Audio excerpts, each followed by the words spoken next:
Hey everyone, it's Mackenzie Wilson. I hope you guys are having a good Tuesday afternoon. It's December 1st. We're already in December. Kind of a quick year, but kind of not with all the stuff we've dealt with over the last 8 to 10 months here. Today's show is a little bit different from our Alberta Shop Talk. We actually have our premier sponsor, Greenleaf Property Management and Redline Real Estate on today. And we're going to do a focus show on the professional approach that a property management company takes to fill vacancies. They're going to talk about setting that professional image up first, talk about how to close vacancies quickest, and the marketing edge or the marketing approach that they take to get those eyeballs and get those applications in coming quickly. So it'll be a pretty cool conversation. It really aligns well with our last couple of shop talks, especially when we had Samuel on, how he did some of the tenant vetting side of the business. Well, here's now how to start that conversation on a professional approach and what a licensed property management company does to do that. So some great diversity in the conversation, and hopefully we'll give you guys some great pros and tips to add into your own mix of the business. So without further ado, let's get Brett Turner and Dawn Reeler on. Dawn, Brett, how are you guys doing today? Hey, Mackenzie. How's it going? Good. Super excited to have you guys here. I know we talked off camera kind of how we wanted to steward this conversation. And I think it's pretty fitting because some people are dealing with vacancies right now. They're probably in a really challenging environment considering we're in December now. Yep. And tougher time of the year to find tenants, albeit still possible. You just have to be a little bit sharper on your strategies, and probably more so is to getting those people calling you is the marketing aspect has to probably be really on point. So I kind of shaped the picture for you guys, but maybe if you guys want to dive in a little bit of an overview of what we'll talk about, and then we'll get right into the thick of the weeds as you guys carry the conversation. So Brett, sure, you bet. Yeah, you got it. Thanks very much again for having us on here, Mackenzie. It's just wonderful to watch the evolution of the forum and continue to see such really tough questions being asked, and then your members getting the answers to them. So always happy to be a part of groups that really deal with boots on the ground issues in a tough business like investment real estate. So thanks for having us. Yeah, absolutely. Yeah, one of the things that I liked my experience with this. So Dawn and I we work at Greenleaf Property Management, are the property management division of Redline Real Estate Group, and so we have hundreds of doors across all parts of Calgary and area and all types of different properties.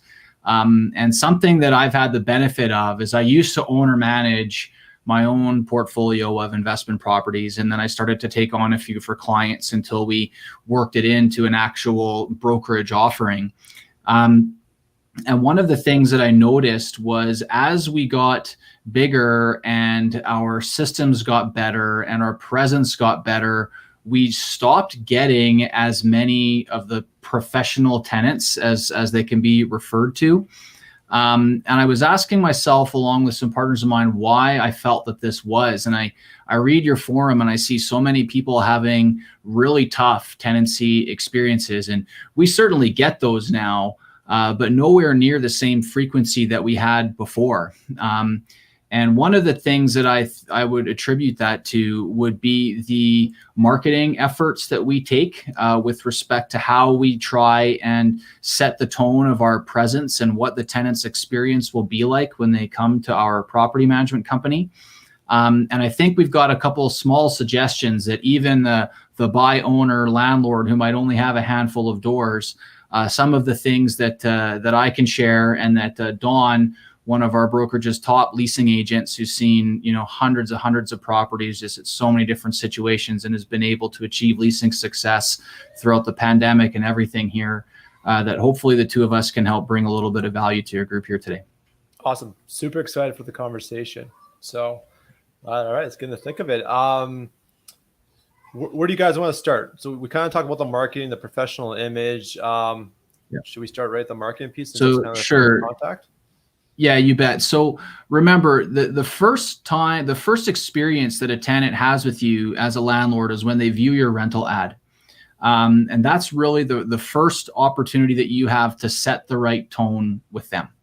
And so as a pro in the game, and what we do is, as a professional licensed property management company, we follow the same marketing guidelines that we would do if we were listing and selling $1 million property.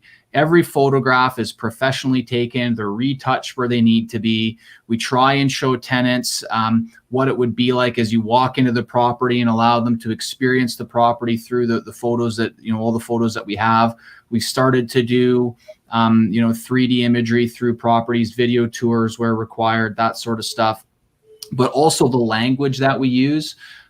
So, I mean, Dawn is a professional salesperson and can craft ads and the language on there that brings tenants into the property, makes it feel like it's their experience, or what their experience would be if they were living in it. And then just not explaining too much in there, letting them contact us, and then opening up the door for conversation once we have them on the phone or via email, to then impress upon them that they're dealing with a professional shop, right? And that is not only the first experience that a tenant would have, so it attracts the right type of tenants out of the gate, but it's also your first screening tool, because if you look really well put together, the professional tenants aren't going to try and take advantage of you. They're going to look for an easier meal out there and go and get somebody that is clearly doing this for, once or twice a year, and then, perhaps look to ply their trade on that owner instead. Yeah, you got it, Brett. I second that for sure. I think more often than not, I don't speak to a lot of professional tenants, because once they are calling in or they're messaging us, they already know that our level of standard is really high. Yeah, and they're just going to basically eliminate themselves from the process, because they know they don't want to waste their time too. And they know that this is going to be a dead end if they get down to the due diligence side of it from what you guys do, and they won't even make the effort. And that's totally the same thing I see as well. Because I know my first few viewings I did, or vacancies I filled, from now, I don't get the same kind of, I'm not going to call it BS, but I do get a better standard. And I think that's probably a direct response of the wording in the ads and that expectation up front that you guys set. So, and I think probably too, I mean, we touched on the professional pictures. I think that's so important, especially today with COVID and stuff. What's the first thing? Go ahead. So, like, if everybody has gone and dealt with a vacancy, you've gone and you don't have a tenant yet, you're looking at a vacant month. Use that as an opportunity. Go in there and touch up the property a little bit, clean it up just a little bit. Go in there on a bright day, and get a photographer or somebody that that's good with the camera. If you don't want to pay a professional photographer, even though I think you should. And go and take proper real estate photos of the property when it's empty and when it's clean. Absolutely do this after you've done a renovation on it, so that you can keep those photos there for any future marketing that you need to do whenever you feel that it's the right time for you to put your property back up on the market. Having those professional photos done, it just, there's a lot of really, like, we spend so much time worrying about keeping the bad tenants out, right? We want to screen away from the professional tenants and make sure we're not letting them into our property. But the other thing that you want to be mindful of is take advantage of the opportunity to get the true equity building tenants, the cream of the crop, right? The ones that, they know that they're going to be a tenant for a while. They don't have aspirations of home ownership, but they want a good, safe property to live in, and they want an attentive professional landlord. And you want to make sure you're giving off that vibe with your marketing. So pro photos is just, that should be the number one first thing that anybody is doing whenever going to put a property on the market today. If you're just going in there and snapping quick pictures of your investment property worth hundreds of thousands of dollars, that's going to bring in tens of thousands of dollars a year in rental revenue to you, and you're trusting it to photos from an iPhone, I don't think you're doing enough service to you and the asset that you have to get the best type of tenants in there as possible. To add to that too, though, I think that you want to avoid putting yourself in a vulnerable state where you're putting in a professional tenant because you're desperate, because the photos aren't that great, and you now have gone into your second or third month of vacancy. So, having good professional photos and a really good, strong advertisement really helps you prevent having a vacancy period for too long as well.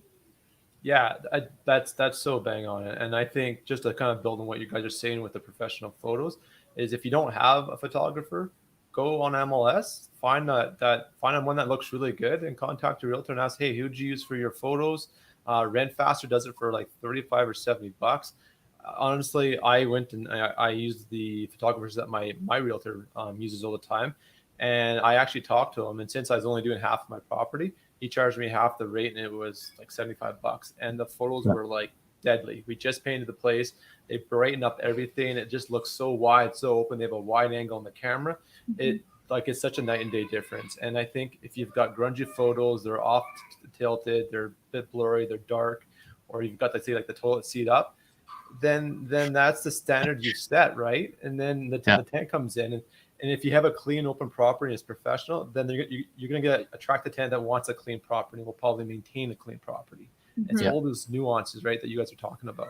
Yeah, and if you take a look at ads that are already up on Rent Faster and start to compare what is out there, the language that people are using, or the spelling errors, or the lighting is a little off. I mean, just take a look at it from a tenant's perspective and see, what does that look like? What feelings do I get from that? Does that person look like a professional? Do they have other properties, or is this somebody who could probably be taken advantage of? Because that's exactly how the professional tenants are looking at this.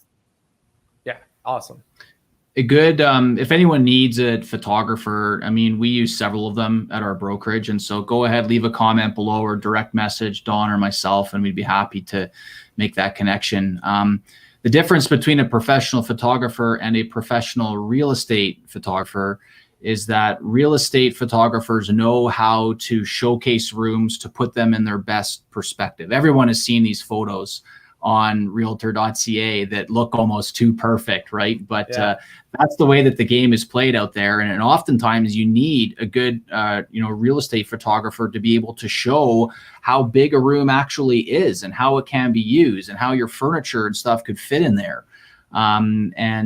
So a good real estate photographer will know how to shoot a room more so than just someone who knows how to use a camera does. And they'll look for things like the toilet seat being up. They'll make sure they're not capturing themselves in the mirror when they go in. If the shower curtains close, all of those little things, they'll be on top of all of that. So kick the garbage if off you've the counter, just bought a property or just renovated it, it's hard to find a better investment than to go and get a good set of pro photos to be able to use for years after that. Yeah, and you want to advertise your property, at the very least 2 months before your current tenant is leaving. And so there are situations where we are signing on a new owner and representing them, and they have really poor photos. And our photographer can go in with an existing tenant and work around the furniture that they have, know how to take a proper photo with the really good lighting and not getting in those eyesores, and really present the property well. Awesome. So if I was, wanting to outsource some of my duties as a landlord, so say the tenant screening process or tenant screening, the marketing and the onboarding of the tenant, you guys got the photographers. That's part of the package if someone to come on board with you guys and get the properties rented with you. Yeah, absolutely. So we do full service property management, but we also do help with tenant selection.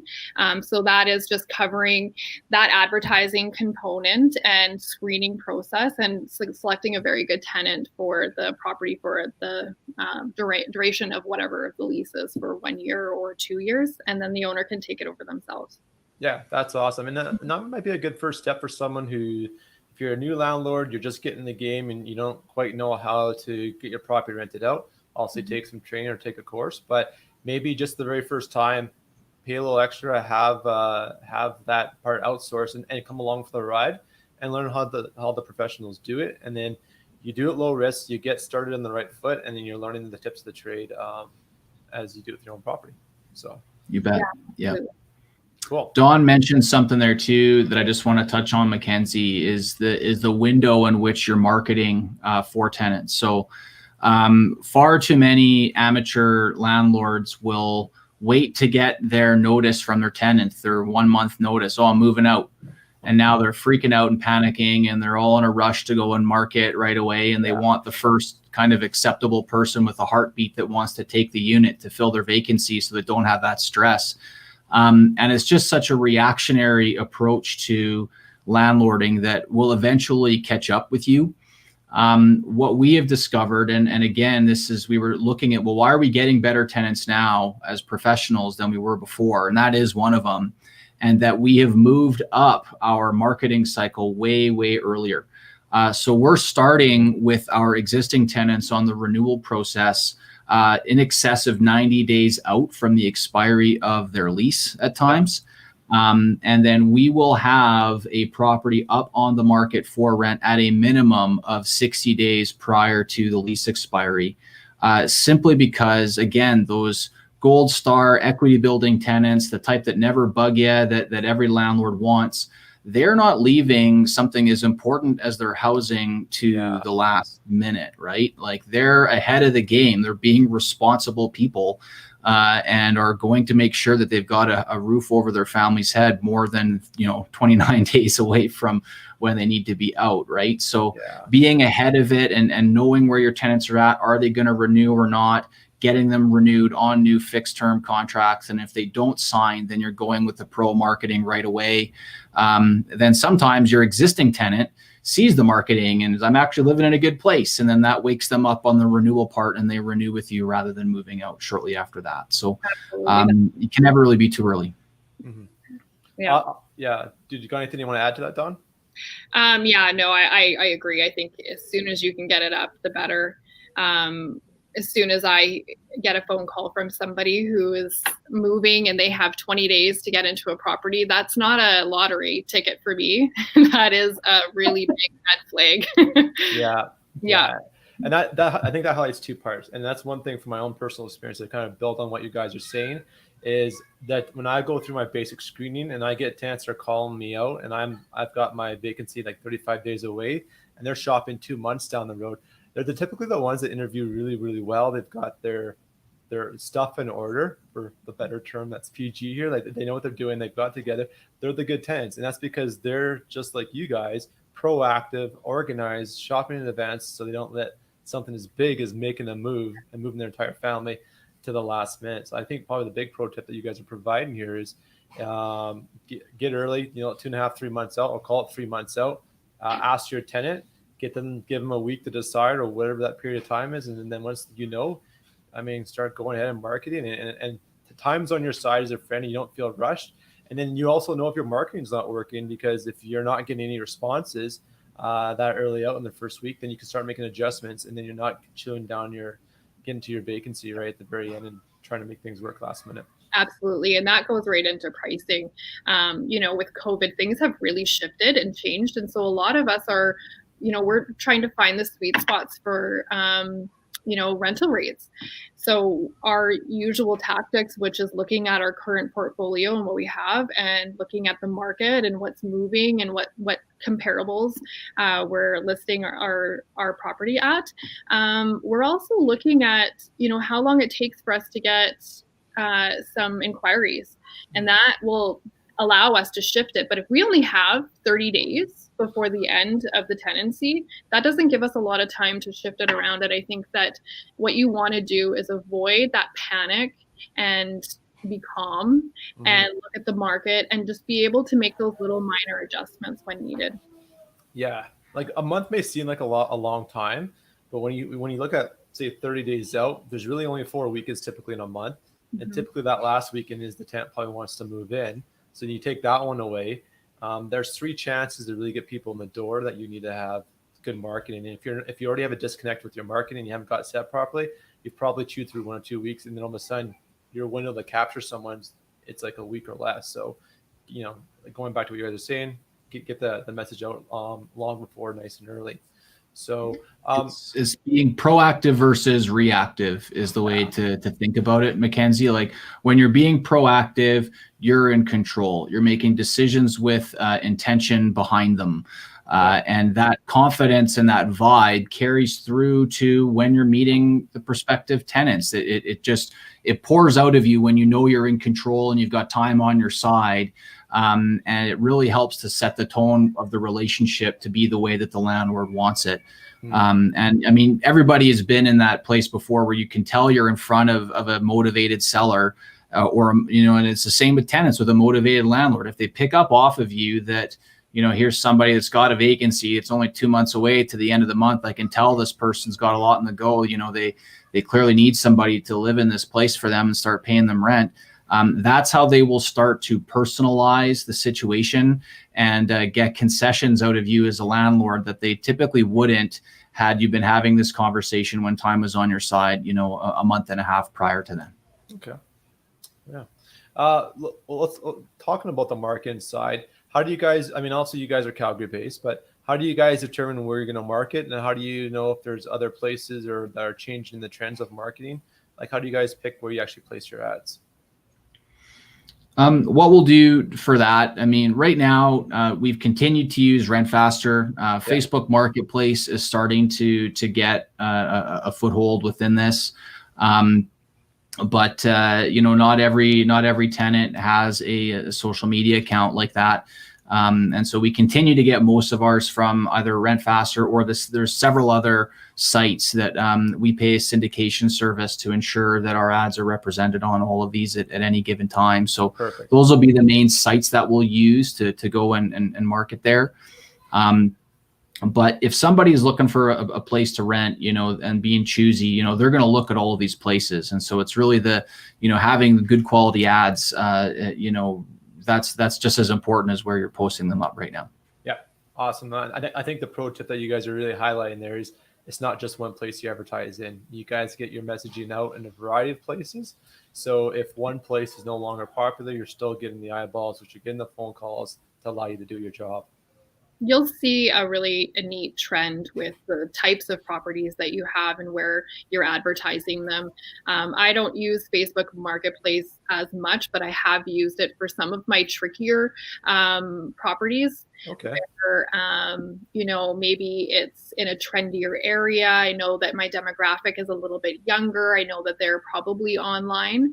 And a great tool in addition with Facebook is that you do kind of get to creep a little bit who is, who's inquiring about your property. And let's be honest, we live in a world where, information really is power. As much information as we can get, it's useful, and use it. Don't feel bad about it. Just, take a little look and see what you're looking at, what you're talking to. That's cool. So just to kind of build on what you're saying, Don, depending on the type of product you're offering, maybe if it's like a 2-bedroom condo downtown Calgary or Beltline where it's, a younger crowd as opposed to maybe, say something on the suburbs, you have almost different places where people look.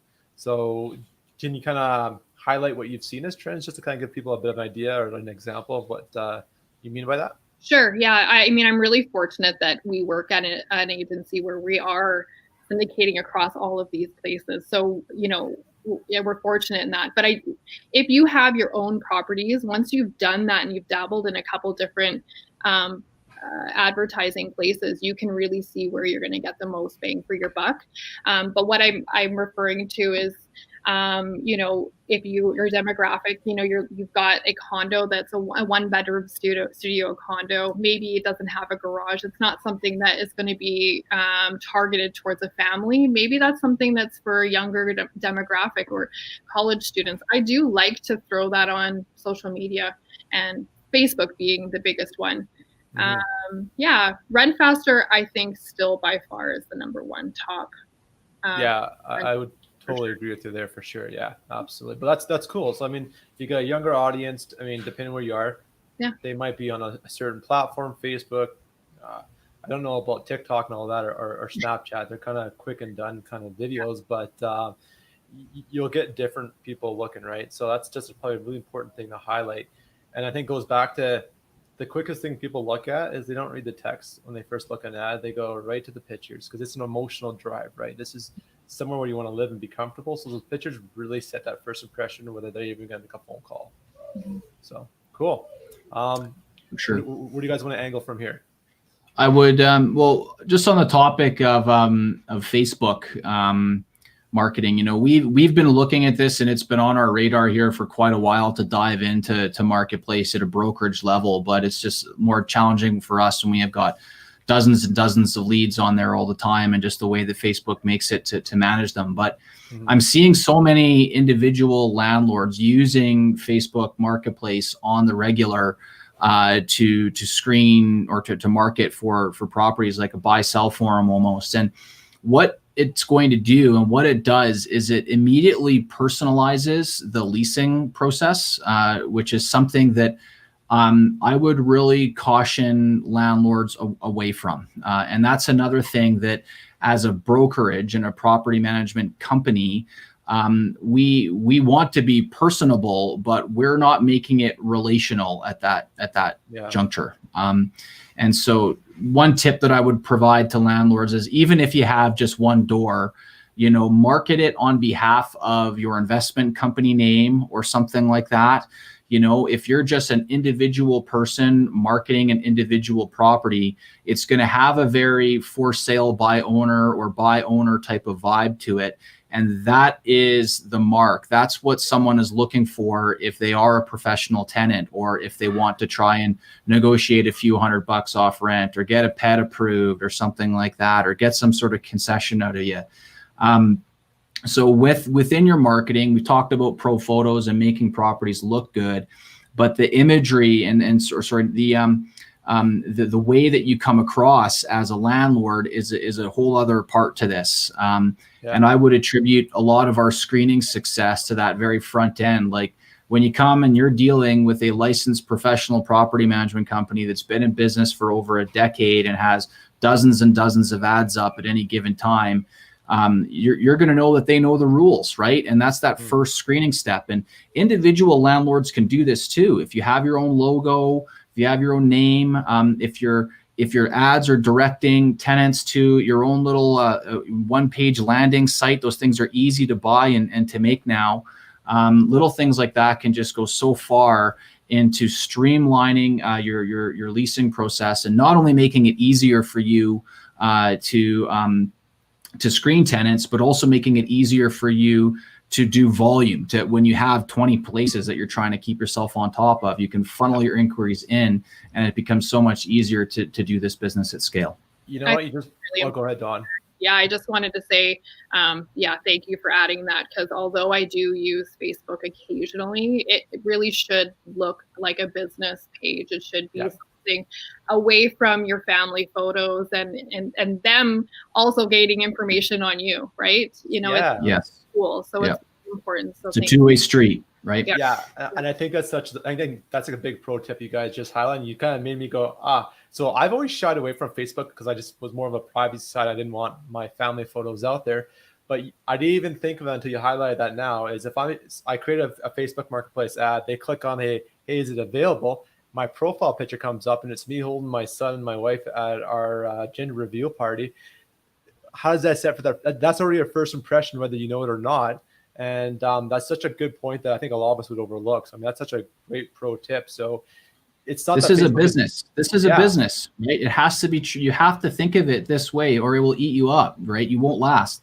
I've seen too many investors come and go that if you can't have that first filter, that same consistent delivery every time, and if you get good at it with the marketing as an investor, it's, you know, you have a handful of properties, get good at it with the marketing, and then what you will find is the waterfall effect that it will have on you as a landlord is tremendous. Because if you can have the same system and the same delivery for your marketing and your initial contact with tenants, and it's professional, not personal, then when your tenant can't make rent that first month, when it happens to you, or when they fly off the rails and do something they're not supposed to do, you will have conditioned yourself to act professional, not personal at these junctures.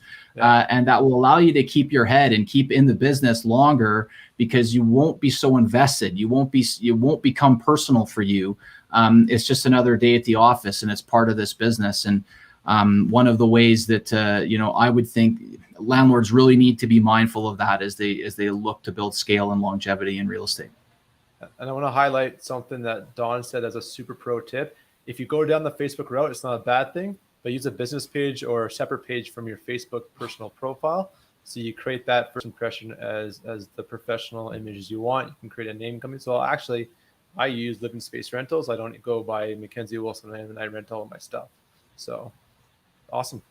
Good stuff. Do you guys want to get into kind of setting the impression on the phone, or how else do you guys approach creating that professional vibe right off the hop and setting that tone?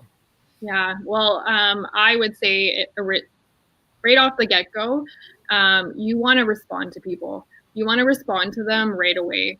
They're inquiring because they're interested in your property and it looks great. So your response needs to be quick.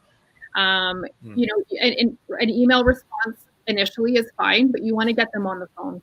You want to hear, how they're communicating with you. You want to hear their story. You want to know why they're moving. You want to ask the questions and get close to them and screen them before you even set that appointment with them. Yeah. That's the first thing first.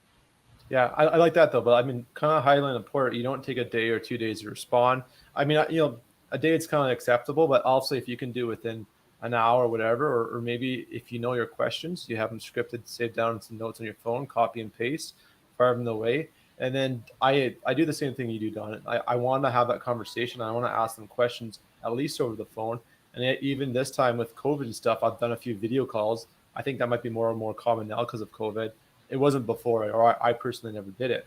But I think you get that personal feel of who they are and have that conversation. Definitely tells a lot. And I don't say no to anyone, but I already know the tire kickers. I'll send them back my 10 questions or whatever my scripted questions are. And I'll say, if you're interested, great, give me a phone call at this number and we'll set a viewing. I just don't book a viewing over the email because I want them to engage with me. So I put the ball back in their court to drive that conversation. So it sounds a lot like what you guys do as well, which is awesome. Yeah, I mean, I don't want to beat around the bush. I think it's important to ask the questions now before you become, you're a face-to-face with somebody and then you're a little less comfortable to ask the hard questions. And maybe they're not a good fit right off the get-go. If you have a family of 5 who wants to move into a 2-bedroom property, it's just not going to work. So why waste their time as well? Yeah, 100%. So we got our first question that came in.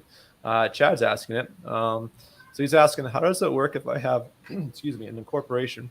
Would my rental be owned by my incorporation Untitled? So I think, Chad, if I'm reading into your question, you're talking about how would you present yourself on the marketing side if you own by incorporation? I think from the marketing angle, and I'll take my first take on it and I'll throw it back to you guys, is you can create any marketing name you want. It doesn't necessarily have to be the same name as the business that you run you're investing through. And in fact, you probably would want to segregate that because if you're investing on one side of the pitch and you're doing the landlord and property management on the other side, typically the feedback you get from property management doesn't always bode well, especially if you're doing like online reviews or something like that, could affect your investing side. Do you guys do something similar or different, or how do you guys manage that take? Yeah, that's a great question. What I would say, you could go and incorporate your property, your holding company as so call it, an Alberta numbered company. Mm-hmm. And then you can get a trade name or an operating as name to be, ABC Real Estate Rentals or something like that, whatever marketing engine or whatever marketing spin you want to put on it.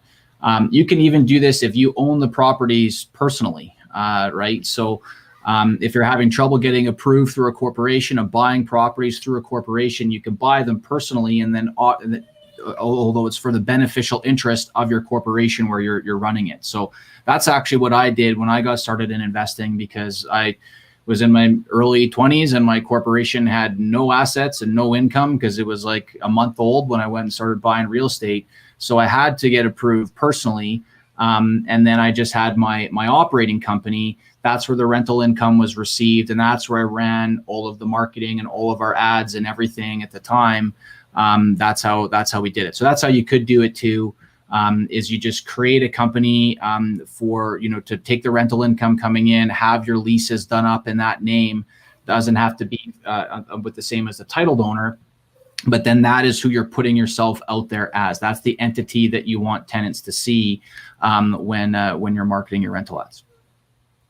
Brilliant. Okay, where do you guys want to take the conversation? Do you want to? So you talked about marketing, the professional image. I think you kind of highlight something that I want to, or you mentioned something, Brett, I kind of want to go back on. You even talked about having your leases with your own brand name on. I mean, leases are easy to edit. Doesn't hurt to throw a little logo in the top right-hand corner. I think more of that consistency of that messaging that comes across at all the different touch points of the leasing process is probably what helps you guys build your image. So, I mean, those are some small things you could do as well. I mean, all of the little details add up to make a huge impact on this, right? So our leases have our Greenleaf logo on them. They've got branding on them. Our leasing associates have the Greenleaf signature right on there. So the branding and the vibe is coming across pro all the time. That's how we try and put ourselves out there. Again, to attract the best possible tenants that we can and make it very clear to any of the not so great tenants that they're going to have a tough time in our property management company, because if your marketing and your leasing is that well put together, then your systems behind the scenes, they're going to presume that they're as dialed in as the marketing and leasing is. So yeah, go and get a lease. It can be a lease, that is a popular lease out there, or that you've got from a friend or got from somebody else. Get their permission, reposition it, market it underneath your own banner. And then that way, you're having that same effect on tenants when they come to you, right? They'll see that it's the branding. They'll see that it's a more robust looking lease. And it's just so much more likely that they're just going to go for it without going through every little item in the fine-tooth comb and think that they can negotiate any clause that's there within your lease. Yeah. If it looks really pro when they receive it, they're going to think, okay, this is not this landlord's first rodeo. This is all clearly here for a reason. They've done this before a lot. And so I'm just going to go ahead and sign this and move on. And that's what we try and the vibe that we try and carry into our leasing conversations with tenants. Yeah, and I would say come prepared.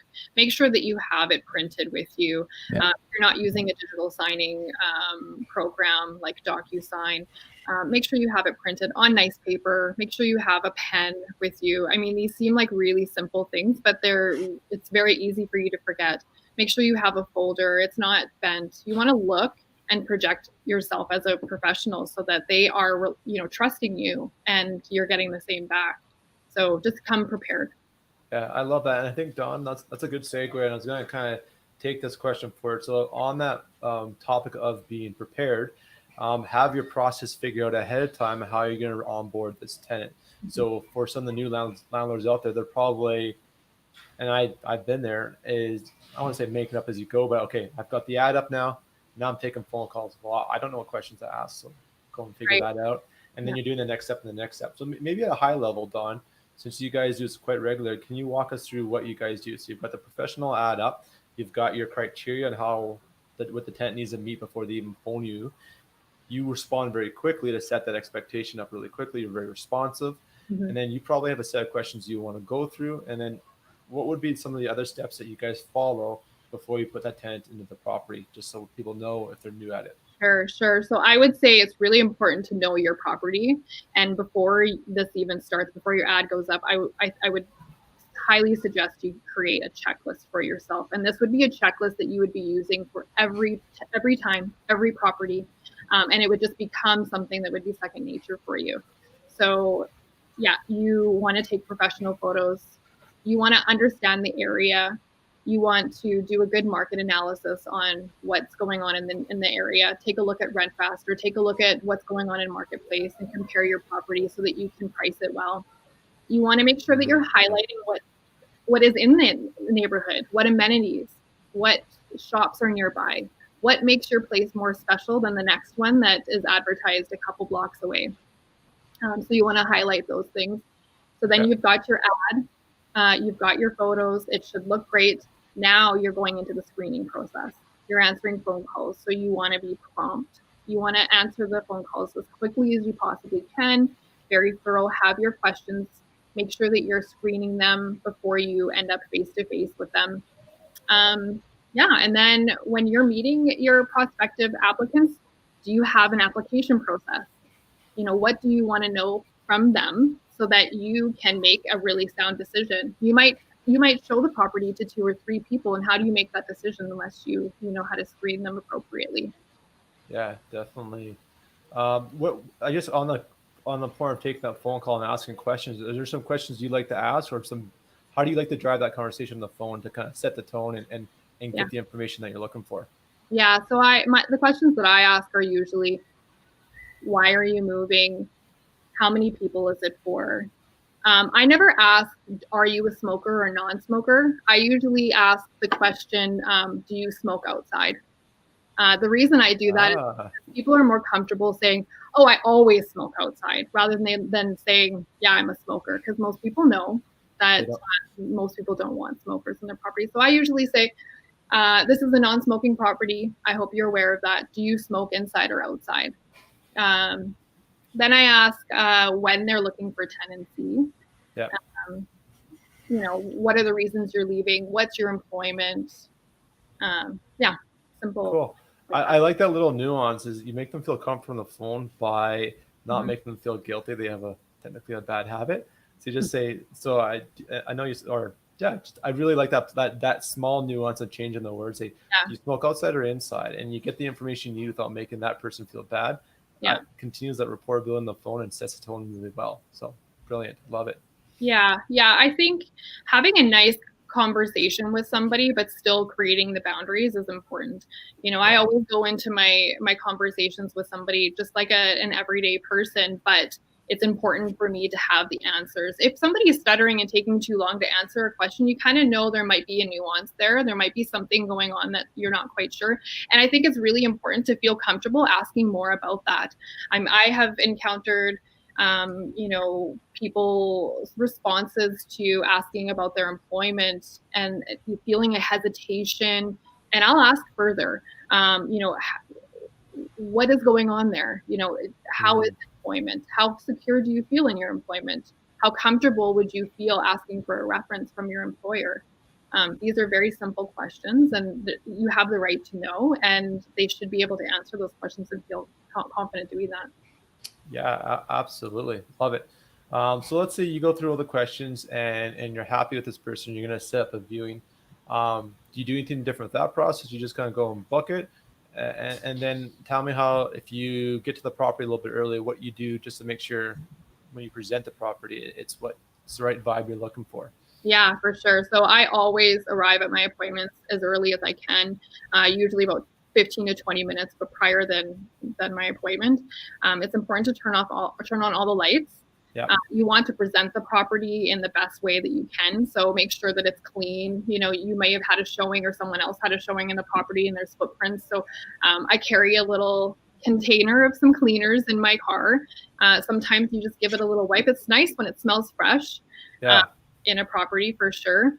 I always make sure that I'm asking people to take off their shoes. It's funny how many people will feel weird about that, but you want to set that precedence that this property is cared for and that you want to respect it. And then that's the condition that you're expecting them to also, if they do rent the property, to also treat that property. I like that. That's such a small nuance, but it's it kind of reflects treat others how you want to be treated. So if this is a nice clean property, don't wear outside shoes throughout the whole entire property. It's got nice floors or carpeting. It's just small nuances, but then that sets the impression when they go, okay, this person looks after the property. It's the devil in the details, right? That show it really, really well. Yeah. Got another question for you guys. So Chad's asking, can we ask to see the applicant's current living conditions?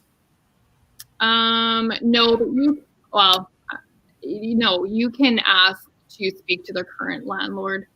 And that's really important. You want to know where they're coming from and if somebody would actually refer them. Yeah, fair enough. I'll add on this, like I don't do this typically personally, but I know it's well populated on the group, is some landlords will follow the tenant to the car to say goodbye. And they usually take a quick glance in the car, and they if the car is kept nice and neat, usually that's a reflection of the character that they say. So that is another take on it. But Yeah. Yeah. So arriving a little bit earlier, not looking flustered, having your paperwork ready, your applications ready, having the property look as presentable as you can. I think those are all really important keys. Yeah, know what your utilities are, know what you want to charge for pet fees, know how many people you're going to accept in the property, maintenance, how does that look? Do you have the basement tenant do the backyard and the upstairs tenant does the front yard and shoveling? Like, it depends. Obviously, it's property dependent. And knowing all those answers and answering them quickly and comfortably just sets that tone again on a very professional sense, which I think you highlight. Yeah, another thing I do, especially if I'm getting a high volume of interest in my property, I will schedule back-to-back showings. Yes. Obviously, we're dealing with COVID, so we have to be really careful with all of the regulations behind on the protocols. But it not only does it show that your property is of high value and there are other people that are interested, it saves your time and you're more efficient. Yeah, so let's throw back on being prepared in a COVID world that we are in now. Have some spare masks and gloves on hand and sanitizer right at the front, laid out nicely. And it shows that, hey, again, I take your safety and your well-being seriously. And again, it reflects on how you probably manage the property. Yeah. Also, I kind of want to really riff on what you're saying, Don. That's like one of my favorite pro tips is I call it tea time bookings, is you stack those viewings back to back. Mm-hmm. So when one set of tenants are leaving, the next set come in, they see each other. And then when they ask you, well, are you getting any hits or invites? And I'm like, well, the couple you just saw walk outside, I'm getting an application here in the next half an hour. Or mm-hmm. actually, you know what, I just emailed them the link for the application and they're in the car right now filling it out or whatever. And it's one thing just to say, yeah, I'm getting lots of traction. It's a whole nother psychology and benefit when you got a third party being, yeah, there they are right there walking out the door. Just it says way more than just take my word for it. Mm-hmm. I also like to send an application by email in advance if I can. I always carry a paper copy with me because there's always an applicant that feels more comfortable not working with electronics, but I will always send an application in advance. If you're interested, please come with your application filled out. Yeah. These are all the things that I like to add to my conversation on the phone in advance. Love it. Awesome. Okay. So yeah, I mean, my only different take on that step is I don't do paper applications. I'm so over that. I get their name and email and a phone number, and then I text them a link, and then they can do it online. But I don't give I've done some applications in advance if they're, say, remote and they have a friend coming on their behalf to look at a property if they're moving in. But typically, I don't even offer an application unless they ask it from me, because then I actually know they're genuinely interested. If you just offer applications, everyone will accept it because we're Canadian and we're nice, but that doesn't tell you if they're actually interested or not. And you typically don't get an application back. So I quit doing that. But okay, cool. So you've set the application out. Do you try to do the digital side, or do you guys rely on paper, or you just make whatever's easier for the tenant? We're 98% digital. Okay. I like to keep hard copies on me just in case. I do get the odd person who's, just not electronically inclined, and that's perfectly fine, depending on the situation. But yeah. Yeah, and I guess the thing, or they really want it and they want it right now, and they're happy to sign that form up and do that right there in front of you, and you can go through your initial screening with them right then and there if it's a really hot market. And so, I mean, and we're in a challenging leasing market in Alberta. We have been for 5 years, but it hasn't always been like this, and it won't always be like this. Landlords will have the experience of having several tenants that all want a property all at the exact same time. And so the quicker that you can gather that information and you can see who really wants the place, the greater the likelihood that you make the right pick from a tenant when a number of them want your place at the same time, right? Yeah, and I think you guys are a really good point you're highlighting here is going back to being prepared, is having the ability to accept a lease really quickly or get the lease out to the tenant really quickly. So in my case, since I do it online, I bring my laptop with me, I tether it off my phone, or I can even do it right from my phone, and I can log in and send them a link immediately, right? And that's that first impression, again, being really professional. Cool. We're probably about 7 minutes to the end of the hour. Is there anything that we haven't highlighted that you guys want to make note of that's important? I think it's just really important to keep in mind that you're setting the expectation prior to the showing. Whatever that is, make sure that you're getting that across, that you're having that conversation, that you have your checklist in advance, that you have your questions in advance so that you are asking the right ones and you don't realize afterwards that you had forgotten.